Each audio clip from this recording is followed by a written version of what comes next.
हाँ हाँ, रोको। शूटिंग वाले इधर आ जाएं बने। हाँ, वापस वहीं खड़ी करेंगे गाड़ी को।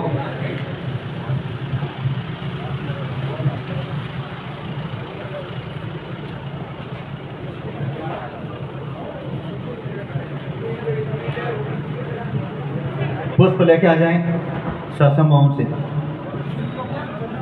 पुष्प और पुष्प मालाएं, टेप।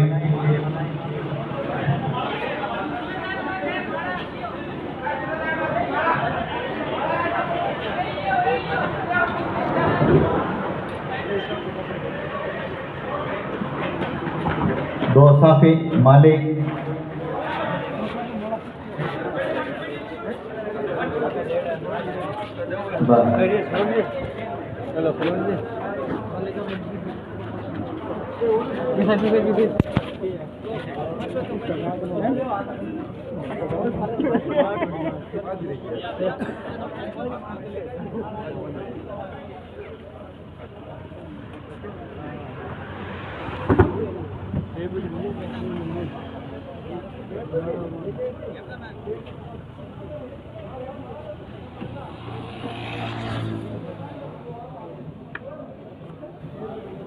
ये टेबल लगा मेरे पास भी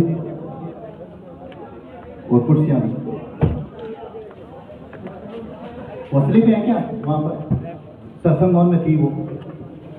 इनका स्वागत सम्मान करें। बोलिए कृष्ण कन्हैया लाल की। हाँ, मंत्रोच्चारण द्वारा तिलक। ओम स्वस्ति न इंद्रो वृहस्पतिः स्वस्ति न पूषा विश्ववेदाः स्वस्ति न तारक्षो अरिष्टनेमि स्वस्ति नो बृहस्पतिर्दधातु। माल्याधीनि सुगंधीनि मालित्याधीनि वै प्रभो मया हितानि पुष्पाणि पूजार्थं प्रतिगृह्यताम्। हाँ,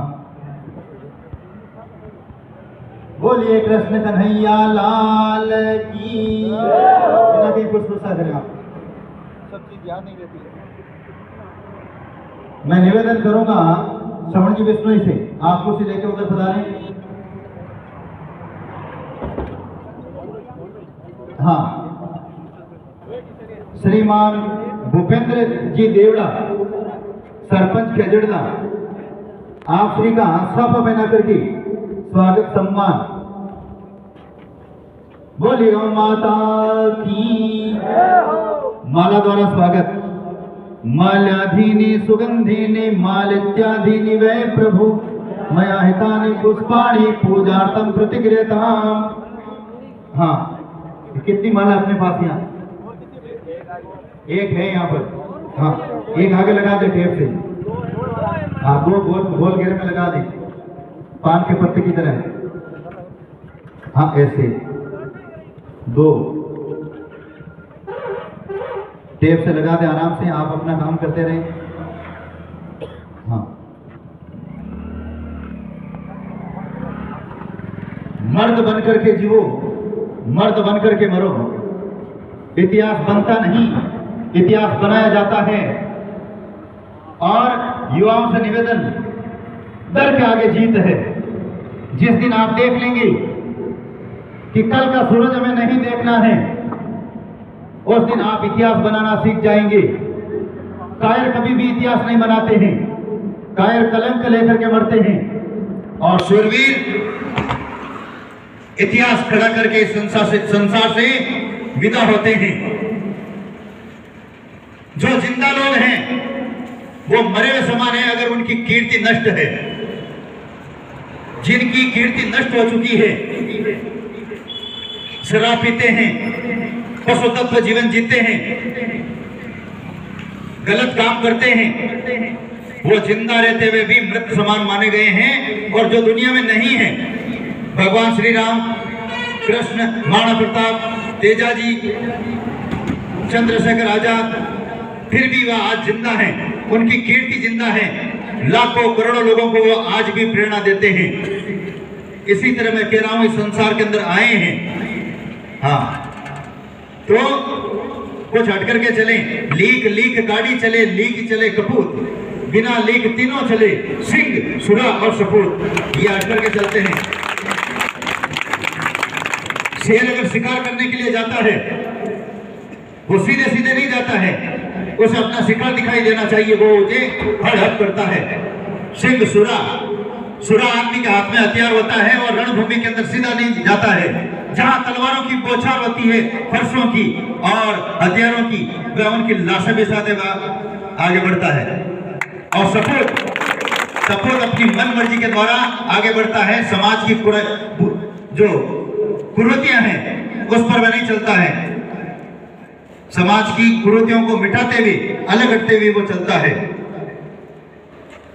तो बहुत बहुत साधुवाद। फिर अब एक गाड़ी का उद्घाटन लेंगे, फिर बुंदेल से आए हुए उन लोगों से भी मिलेंगे।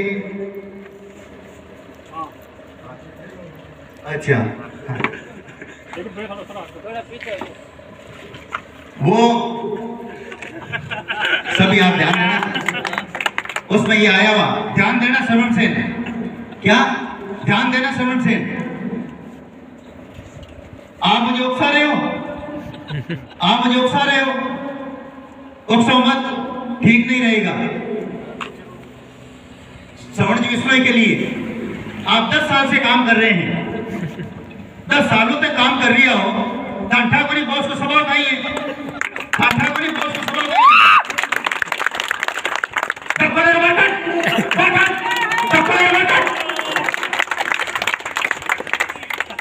हद हो गई।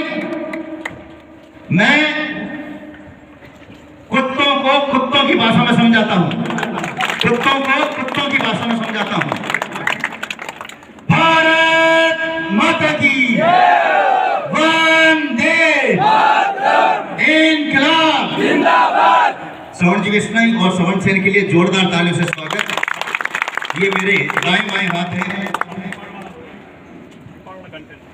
पिंपल में कार्यक्रम है जो वो काय कलाकार था ना, हाँ हाँ उसका कंटेंट दिखाए, नाम का ही कलाकार बोलचंद है, सुनील गौड़, सुनील गौड़।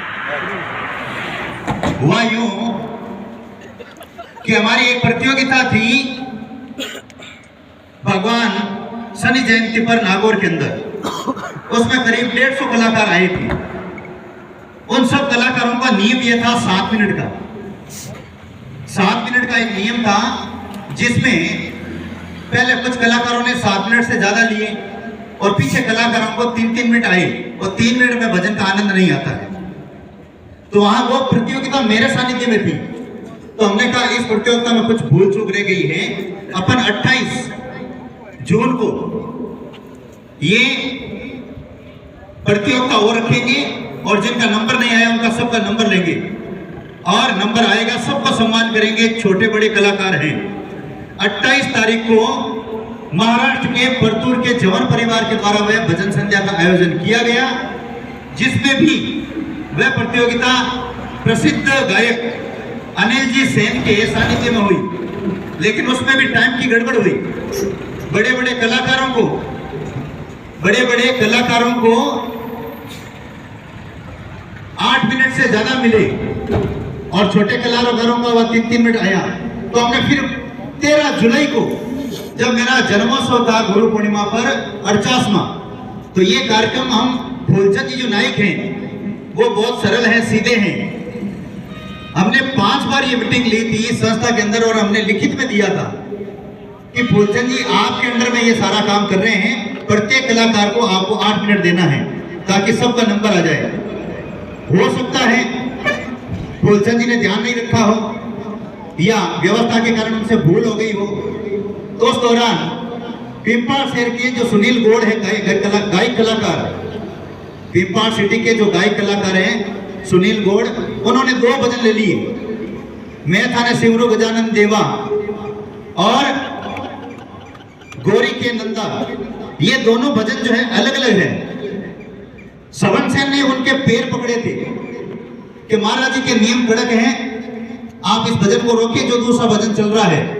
उन्होंने रोका नहीं, और उस लाइव प्रसारण के अंदर श्रवण सेन यानी कि उनके सुनील जी गौड़ के पैर पकड़ रहे हैं, और मैं बार बार स्लिप भेज रहा हूं गर्मी का मौसम था, पीछे खड़े मुझे पसीना आ गया, तो मैं मंच पर आया और मंच पर वो गुस्सा फूटा। और वो गुस्सा फूटा इसलिए कि आज ये तीसरी प्रतियोगिता हम करवा रहे हैं, तो जो छोटे छोटे कलाकार हैं उनका अगर नंबर नहीं आएगा तो फिर हमारी प्रतियोगिता के ऊपर पक्षपात का आरोप लग जाएगा।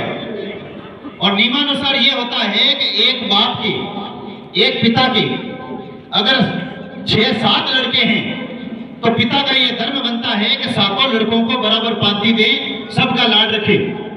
जो पैसों में मजबूत है, हष्ट पुष्ट है, उसका ज्यादा लाड रखते हैं एक पिता। और एक बेचारा गरीब बैठा रह गया, कमजोर रह गया, पारिवारिक स्थिति कमजोर है, उसका पिता अन्य की करता है, तो वह पिता अपना फर्ज पूरा नहीं कर रहा है। वही बात हुई थी और ज्यादा कोई बड़ी बात नहीं है। फूलचंद जी से गलती हुई, फिर वह गुस्सा फूटा, एक पर नहीं अनेक पर, जिसमें ये श्रवण जी विष्णु भी दोषी हैं, श्रवण से नहीं है, श्रवण जी विष्णु भी दोषी थे, इनको भी गालियां पड़ी और भी स्टाफ की, क्योंकि हमने लिखित में दिया था, 5 बार मीटिंग भी की थी, लेकिन इन्होंने ध्यान नहीं रखा।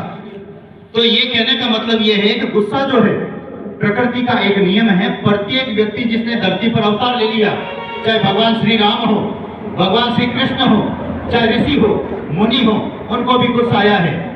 ईश्वर के रूप में देखिए तो भगवान श्री राम को गुस्सा आया, एक नहीं अनेक बार। भगवान श्री कृष्ण को एक बार नहीं अनेक बार गुस्सा आया। और ऋषि मुनि को देखते हैं तो आप देखिए, दुर्वासा ऋषि है, विश्वामित्र है, अनेक ऋषियों को भी गुस्सा आया है। उसके बाद में अपन बात करते हैं तो मारवाड़ी में एक कहावत है, लड़ लेनो पर बोलनो नहीं जानो। जब तक एक घर के मायने सास बहू के, देरानी जेठानी के, आड़ोस पड़ोस के अगर कोई लड़ाई होती है तो एक घर में होगी, लेकिन बोलनो नहीं जानो। इसीलिए जहां 400 आदमी का स्टाफ है, 400 आदमी मेरे परिवार के समान है, अच्छा काम करते हैं। मैं इनको साफा पहनाता हूँ, फूलचंद जी को साफा पहनाता हूँ, मालाएं पहनाता हूँ, अच्छा सम्मान करता हूँ। और जहाँ कहीं मैं नहीं जाता हूँ तो इनको ही भेजता हूँ, लोग इन्हें मेरे प्रतिनिधि के रूप में सम्मान करते हैं। और कई बार 100 में से ऐसा भी होता है कि इनको डांट भी पड़ती है। मैं जितने भी यहाँ पर यात्रीगण हैं और भी परिवार की महिला शक्ति है और भी कोई भी है, मैं यही निवेदन करूंगा, डांटने के अधिकारी केवल 3 व्यक्ति हैं। आपको अगर जीवन के अंदर डांटने वाला हो तो आपको केवल अपनी माँ डांट सकती है, आपके पिता डांट सकते हैं और आपका गुरु डांट सकता है। और तीनों के मन में पेट में पाप नहीं है, माँ के, बाप के और गुरु के मन में पाप नहीं है। मैं दावे के साथ में कहता हूँ, गुस्सा वही लोग करते हैं जिसे अपना समझते हैं।